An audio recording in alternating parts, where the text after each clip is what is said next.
with Heart. My name is Steph. Thank you so very much for tuning in today. I really do appreciate it. Okay, so today we are going to take a look at a day in Sonlight. I've just chosen a random week and we will go through just what a day would look like in Sonlight for level B. Now level B is recommended for ages 7 to 9, so Remy is on the younger end of the spectrum when it comes to level B, but so far he is doing very well. It is just enough history, in my opinion. It is just enough history for him and just enough science for him. And I think that after you go and watch my video of my curriculum routine, if you haven't already seen it, you'll get a better understanding of why we have history 2 days a week and why we have science 2 days a week, and how we incorporate Sonlight into our one-on-one instruction. And I think that you'll get a better feel of the Bible the way we do and why we do our read alouds the way we do. So I'm going to go ahead and flip this camera around and give you guys a look into Sonlight Level B. And this is what we are working on in Sonlight. We have Intro to World History and we're on Level B. And we're doing year 1 of 2 for World History. So we have our science program through Sonlight as well. And we're doing Level B, Matter, Ecosystems, Earth Systems, and Engineering Design. All right, I just pulled out a random week out of the binder, and it was actually week 9, which is day 41 through 45. So we will be looking at day 41 for History, Bible, and Literature, and we will also be looking at day 41 for Science. The 5-day because of the books. Yes, that's one reason I got the 5-day. I also wanted to check out the 5-day program, and I also wanted to have it to help with our Bible schedule. We do our Bible 5 days a week, and we do our science experiments and anything with hands-on history that come from Sonlight on Friday as well. So I just thought I'd have the 5-day program on hand in case I needed it, but we all know it was the books. All right, let's go ahead and start on day 41. What we would do is we would look at Bible, history, geography, and then the read aloud is down here. So it does give you the week planned out. It does give you instructor guide notes throughout the week to help you out. So it does guide you through your week. It helps you. And at any time you think, you want to switch things up, Sonlight really encourages you to switch things up. So for today, we will just go over the schedule like Sonlight has it set up. So we would then find our first book, Theology, and we would find 17, God's Promise of Salvation. And here is a look at 17, God's Promise of Salvation. And then you would read that. And then over here, there are Bible verses. And then the art here with Bible verses around the art.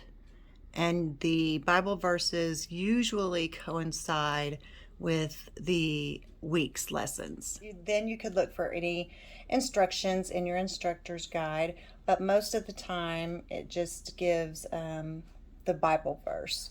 So we don't have any supported passages today for Bible, but what we would have is our memorization for the week, and our memorization would be John 3:16. And so I would work with Remy on memorizing that verse in the Bible. And then they have the Sing the Word CD. We do not have the CD. If Amazon has the song, then we'll listen to the song, but we do not have the CD. So that would be our reading for our Bible. And if I wanted to add anything to that, I could. If I wanted to do something a little bit different, I could. But for, the purpose of this video, we're just going to go through like Sonlight has it for us. Now we have done our Bible lesson. We come down to history and geography, and we need to find the book Around the World with Kate and Mac. And we're going to be reading pages 13 through 16. Page 13 in the book is the introduction. And then you have page 14, page 15, and then page 16. A couple of pages from Around the World with Kate and Mac. I would also look through the instructor's guide and the reading notes to see if there are any discussion questions that I'm missing or that I need help with. I would look for those resources in my instructor's guide. All right, and then the next one would be the Usborne Book of World History. So we're going to pull out the Usborne Book of World History, and we're going to read pages 28 and 29. Page 28 in the Usborne book, Cities of Ancient India, and discuss with your child, student. And then here is page 29 that you would read through and discuss. The Usborne Book of World History. And could refer to your instructor's guide, to make sure that you're not missing anything if you just want to double check. I have found the instructor's guide to be extremely helpful. A lot of times they have questions that I didn't think about to ask, and I like going over those questions with Remy. All right, so the next one, A Child's History of the World. It doesn't look like we have anything today. That would be our history for the day. That would be what we would read for history. Then the final thing in history, Bible, and literature are the read alouds. So today we would have Henry Huggins and National Geographic Book of Animal Poetry. And these are the pages that we would read in Henry Huggins. And this is the page that we would read in our National Geographic book. So I'm going to go ahead and grab Henry Huggins. All right, so here is the read aloud, Henry Huggins. And you would actually be reading the introduction here, which is about 10 pages. And then you have chapter 1 to page 28. So in all, you would probably be reading around 40 pages of this book today. Over the discussion questions in the instructor's guide, and they also have a section for the read alouds, and they also have a section for poetry discussion as well. The next thing that you would do is you would do page 50 in National Geographic Book of Animal Poetry. Here is page 50, so you would read this poem, and then you could go over any discussion questions in the instructor's guide. Completes day 1 of your history, Bible, and literature. And then we go over to the science portion, and we also have the 5-day in the science, DK Find Out Earth book, and the activity sheet questions to go with it. The pages in the DK Find Out book that you would be reading for science. So a couple of pages there. Then we are going to be answering questions 1 through 2 on the activity sheets. And here are the activity sheets. And it looks like they just need to label the parts of the rock, and they can refer to the book when needed and match the rock to the definition. And so that would be questions 1 and 2, and that would conclude your science for the day. If you wanted to, you could come down here and you could do the optional do together. We do like doing rocks rock, and it explains in the instructor's guide what that is, but that is an option. You can also look ahead at the supplies that you're going to need for the end of the week You can see what they provide and then what you would need to provide. And then they also give you a shopping planning list for the week ahead so that you can be, prepared if you are a person that prepares a week in advance. If that tells you anything about me. No, I'm looking at it going, okay, I got to go get this by Friday.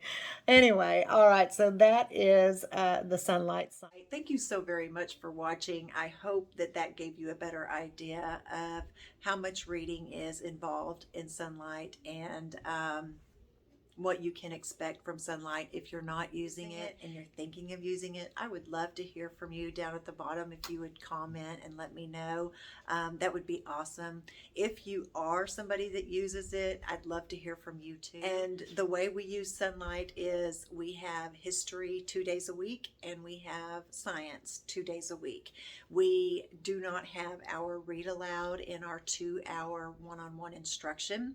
Our read aloud is just kind of done throughout the day. Our Bible is done in the morning when we're eating breakfast. So those two things are separate from our class time. When I got into Bookshark and when I got into Sonlight, I was thinking, oh my goodness gracious, I'm going to be reading for days. Yeah, I am reading for days, but I'm not reading for 18 hours. You know what I mean? I'm not reading for 7 hours. I'm not reading for 6 hours. Now, when I add on our language arts program, that usually takes us about 20 minutes, and then we do about 20 minutes of math. And this program, the history and the science portion, we usually spend about 15 minutes on it. Our read aloud, I usually spend about 20 minutes a day on our read aloud, and then we usually spend about 15-20 minutes a day in Bible. We do kind of fit everything in comfortably through the day and then in our 2-hour one-on-one. And our 2-hour one-on-one, we can fit an elective in, and we can fit 5 in a row in, and he loves 5 in a row. So we are able to fit that in because we are doing Sonlight the way that we have it set up. As you saw, science is pretty good, and it is just exposing them enough. And I think for the history part, for his age, it's just exposing him enough right now. And we'll see as we get further down the line, he will be a little bit older, and we'll see how it goes. But for now, everything is working out. But yeah, let me know if you use Sonlight or Bookshark, or if you're thinking about using Sonlight or Bookshark. And if there's any questions that you have, I would be glad to answer them. If there's a topic that you want me to cover, let me know down in the comments. I'd be glad to look at it and put it in a future video for you. All that said, thank you for watching, and until we meet again, be good to each other. Bye-bye.